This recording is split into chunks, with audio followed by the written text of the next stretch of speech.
Hi అందరికీ Valentine's day శుభాకాంక్షలు. డైరెక్ట్గా పాయింట్కి వెళ్ళిపోదాం. ఈరోజు మనం ఒక జరిగిన ప్రేమ కథ కోసం మాట్లాడుకుందాం. నా లైఫ్లో చూసిన ఒక లవ్ స్టోరీ కోసం మీతో షేర్ చేసుకోవాలనుకుంటున్నా. 1990s సంబంధించిన ప్రేమ కథ అది. ఇప్పుడు నోవేడేస్లో అయితే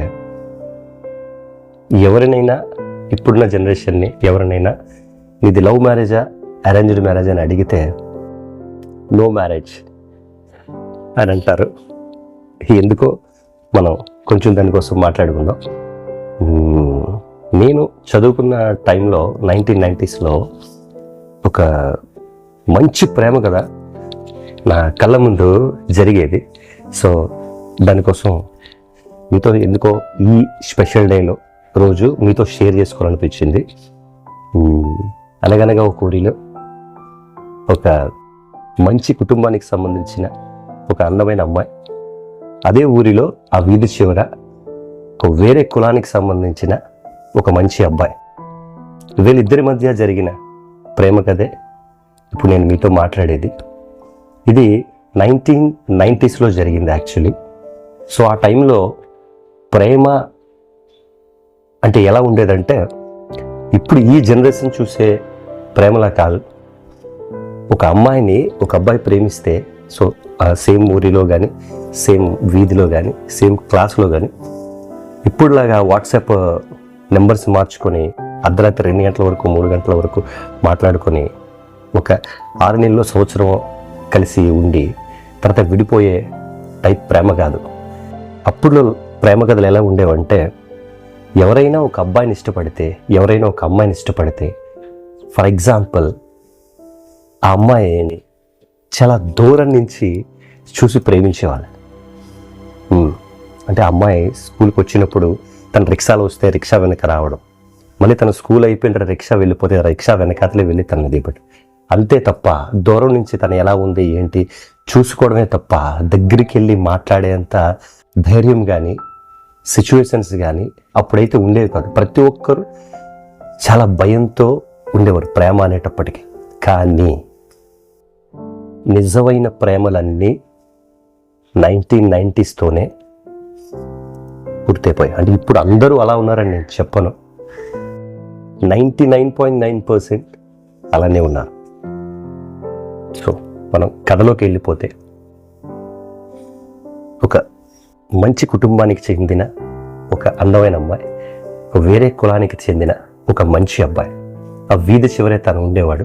సో తను ఒక కార్పొరేట్ స్కూల్లో, ఒక మంచి ఆ ఊరిలోనే ఒక మంచి స్కూల్లో, కొద్దిగా రిచ్ పీపుల్ అందరూ చదివే స్కూల్లో తను చదివేది.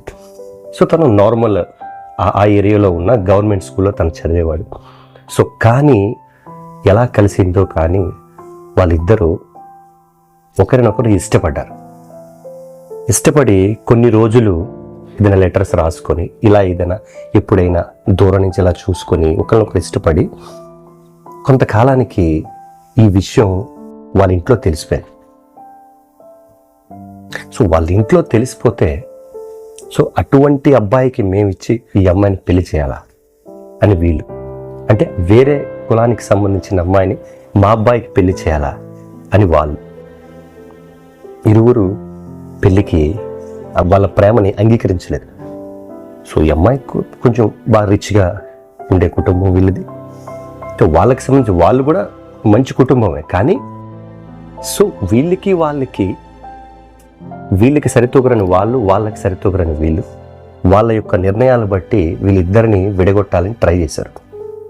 సో అంటే మళ్ళీ చెప్తా, ఒక్కసారి ఆ ప్రేమలు ఎంత నిజాయితీగా ఉండేవంటే, ఆ ప్రేమించుకునే మధ్యలో, అంటే అప్పుడు ప్రేమించుకునే మధ్యలో ఆ జరిగిన విషయాలు ఎలా ఉండేవంటే, ఒక అబ్బాయి ఒక అమ్మాయితో ఫోటో దిగాలి అంటే, అంటే ప్రేమించిన అమ్మాయితో ఫోటో దిగాలి అంటే, ఫర్ ఎగ్జాంపుల్ ఇది స్కూలు. సో ఇటు నుంచి అమ్మాయి వస్తుంది, స్కూల్ అయిపోయిన తర్వాత అబ్బాయి ఫ్రెండ్ ఇటువైపు స్ట్రీట్లోంచి వచ్చి కెమెరా పట్టుకొని నుంచుంటాడు. సో ఆ అబ్బాయి ప్రేమించిన అబ్బాయితో కూడా కలిసి రాదు.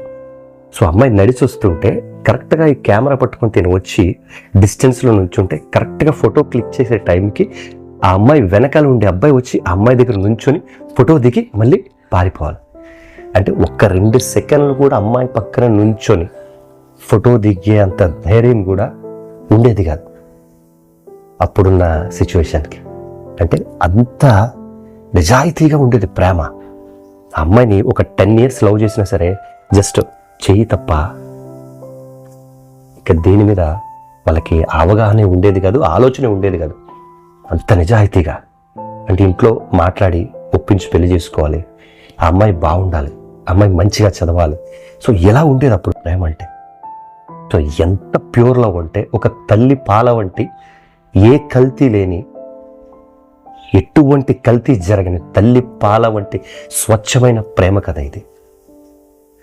సో ఆ అమ్మాయిని ఇంట్లో తెలిసిన తర్వాత తిట్టి కొట్టి వాళ్ళ పేరెంట్స్ వేరే దేశంలో ఉంటే ఆ దేశానికి తను తీసుకెళ్ళిపోయారు. అంటే వీళ్ళిద్దరిని విడదీయాలని వేరే దేశానికి తీసుకెళ్ళిపోయారు.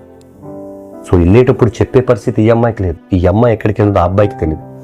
సో అబ్బాయి ఏం చేశాడంటే, అమ్మాయి కొన్ని రోజులు కనిపించలేనప్పటికీ తను చూసి తన ఇంటి చుట్టూ తిరిగి వాళ్ళ ఫ్రెండ్స్ని అడిగితే ఎవరో తెలియదు. అమ్మాయి ఎక్కడికి వెళ్ళిపోయిందంటే ఏమో తెలియదు.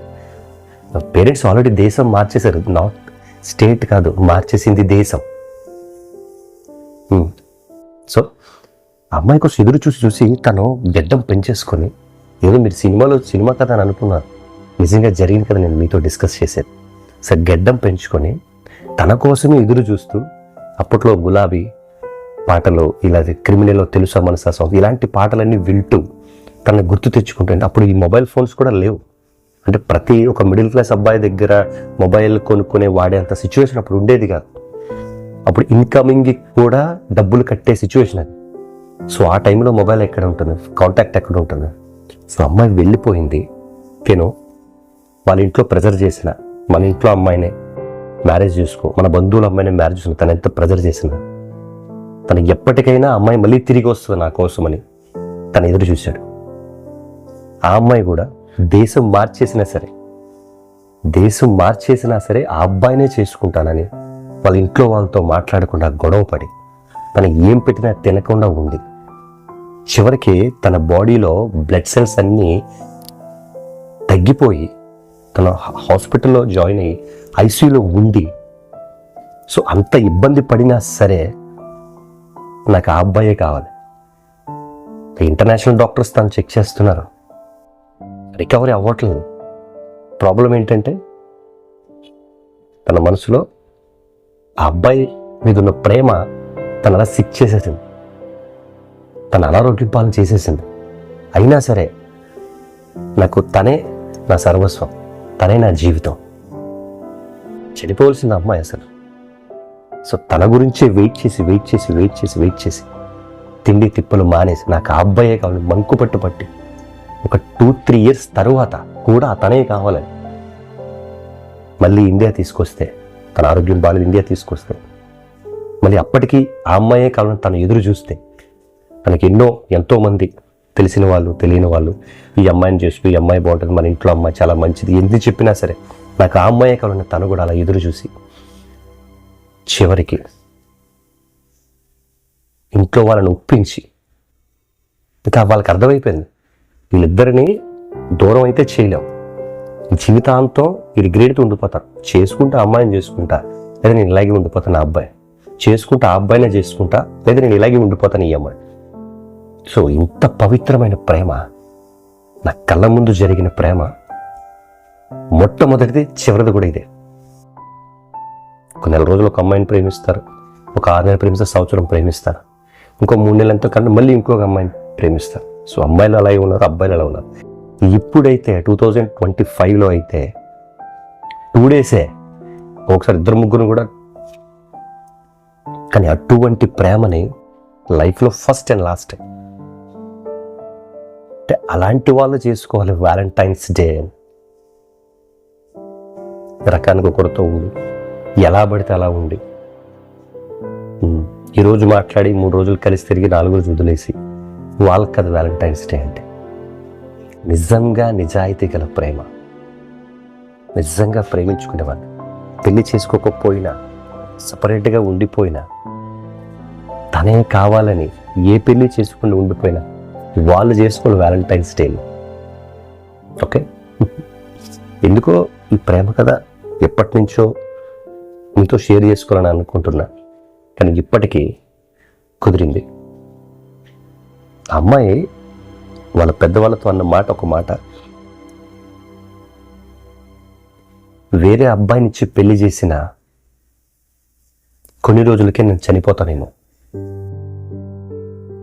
నేను చనిపోతే నీకు ఇష్టమేనా అంటే వాడిలో ఏముంది, ఎందుకు వాడంటే అంత ఇష్టం?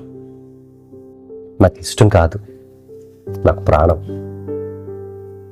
ఎందుకు అంత ఇష్టమో నాకు కూడా తెలీదు, నాకు ప్రాణం తనంటే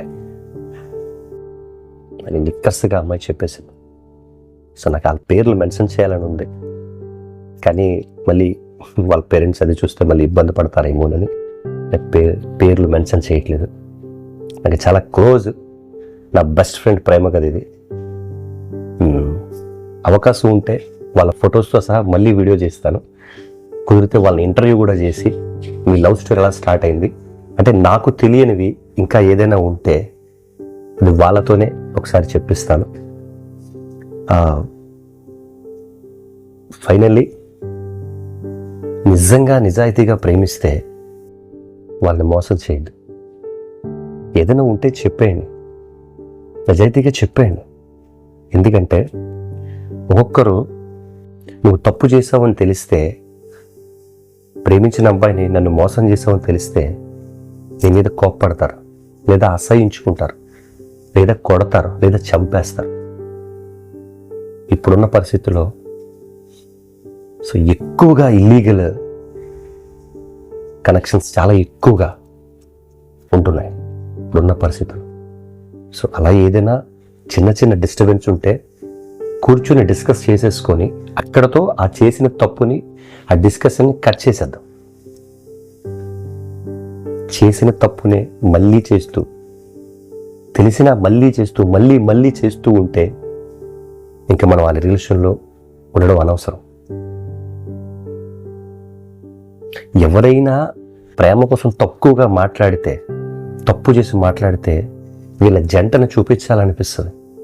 ఎందుకంటే కుటుంబంలో ఎన్ని కష్టాలు వచ్చినా, ఎంత ఇబ్బందులు వచ్చినా తనే కావాలని తను, ఆమె కావాలండి అబ్బాయి. అలాగే ఎదురు చూసి ఇంట్లో వాళ్ళు ఒప్పించి పెళ్లి చేసుకొని వజ్రాలంటే 2 పిల్లల్ని కానీ అమ్మాయి అబ్బాయి. కానీ అరేంజ్డ్ మ్యారేజ్ చేసుకున్న ప్రతి ఒక్కరికంటే చాలా అందమైన జీవితాన్ని చాలా హ్యాపీగా గడుపుతున్నారు వాళ్ళు.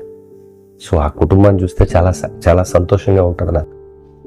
సో ఎందుకు ఈ వ్యాలంటైన్స్ డే రోజు నేనంటే ఇష్టపడే, నాకు చాలా ఇష్టమైన వాళ్ళిద్దరి ప్రేమ కథ మీతో షేర్ చేసుకోవాలని అనిపించి నేను ఈ వీడియో చేశాను.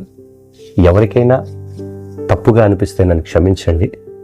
సో నేను వాళ్ళ పర్మిషన్ తీసుకునే ఈ వీడియో చేస్తున్నా. నిజంగా కుదిరితే మళ్ళీ వాళ్ళిద్దరిని, వాళ్ళ ప్రేమ కథ ఎలా స్టార్ట్ అయిందో మళ్ళీ వాళ్ళిద్దరితో కూర్చొని ఇంటర్వ్యూ లాగా తీసి నేను మళ్ళీ మీ ముందు పెడతాను. వన్స్ అగైన్ అందరికీ హ్యాపీ వ్యాలంటైన్స్ డే. జై హింద్.